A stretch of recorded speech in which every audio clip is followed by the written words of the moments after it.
Have you ever wondered how far you would go for love? This is the question that haunted a man named Yati, who found himself embroiled in a tale of unrequited affection and a mysterious ring. Once upon a time, in a conversation that still echoes in his mind, Yati was dismissed by the woman he loved. He remembers her words clearly, "Don't contact me again, Yati." And with a heavy heart, he obliged. As time went on, Yati tried to bury his feelings, but they were as stubborn as weeds, resurfacing every time he passed by her house. He knew he was in love with a woman who didn't want him back, a woman who possibly longed for someone handsome, wealthy, and stylish. One day, Yati was promoted to a supervisor position at a store in a city 50 kilometers away. He found it a welcome distraction, a chance to start afresh. But every time he thought about dialing her number, a pang of guilt stopped him. In this new city, he rented a house that was surprisingly cheap for its modern look and prime location. His new home was a large, neat house with 2 bedrooms and 2 bathrooms. It was perfect, except for the fact that it had been vacant for 2 to 3 years, and previous tenants had left abruptly after a month or 2 of stay. A question began to gnaw at him. Could this house be haunted? He dismissed it initially, but as the days passed, he couldn't shake off the feeling that something was off. One day, he decided to explore the house thoroughly. He found an old storage room filled with broken furniture, old newspapers, and cobwebs. Among the dusty relics, he found a glass jar containing a silver ring, set with a shining emerald. He slipped the ring onto his left ring finger, and it fit perfectly, as if it was made for him.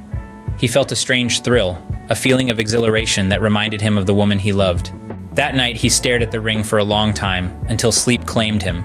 As his eyelids grew heavy and he drifted off to sleep, he found himself opening his eyes. But in a completely different world. What happens next?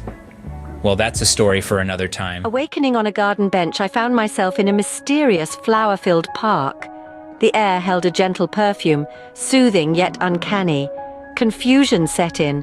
One moment I was napping on my sofa, the next I was here. I had to know, was I dreaming or had I stepped into another reality?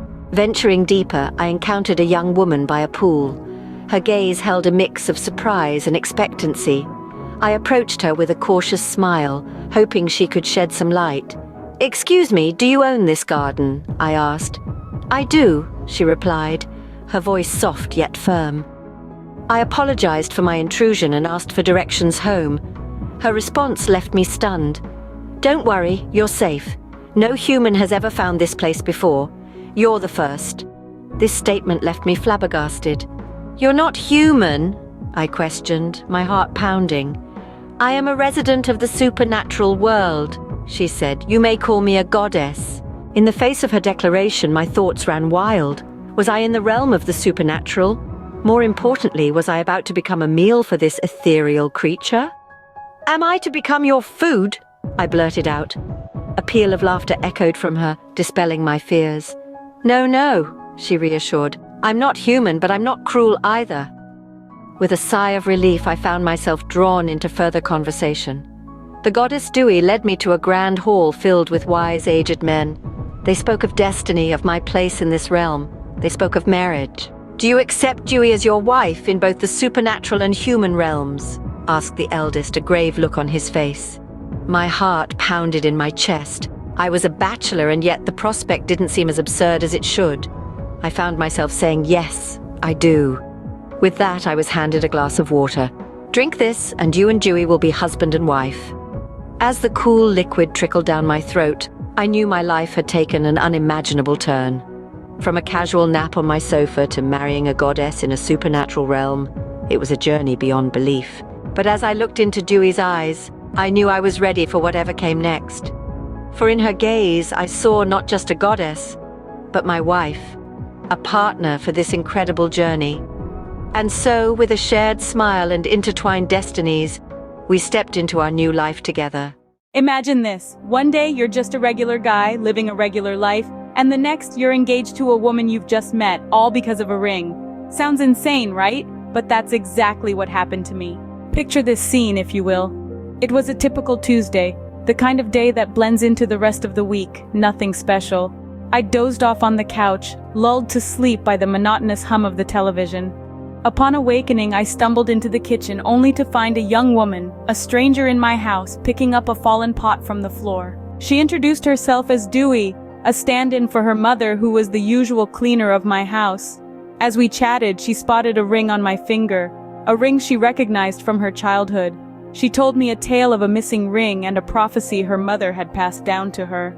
The man who found the ring, she said, was destined to be her soulmate. Now, as a man of reason, I initially dismissed the idea as pure coincidence. However, I couldn't ignore the feeling of connection that sparked between us. With a daring I didn't know I possessed, I asked her if she would accept me, if she would choose me as her partner. To my surprise, she said yes. In that moment, the world seemed to brighten. The grass seemed greener, the sky seemed bluer. Even the neighborhood cat perched smugly on the fence seemed to be in on our joy. But then, just as quickly as the joy came, it was replaced by a sense of dread. I realized that I knew nothing about this woman. Who was she really? Was this all just a game to her?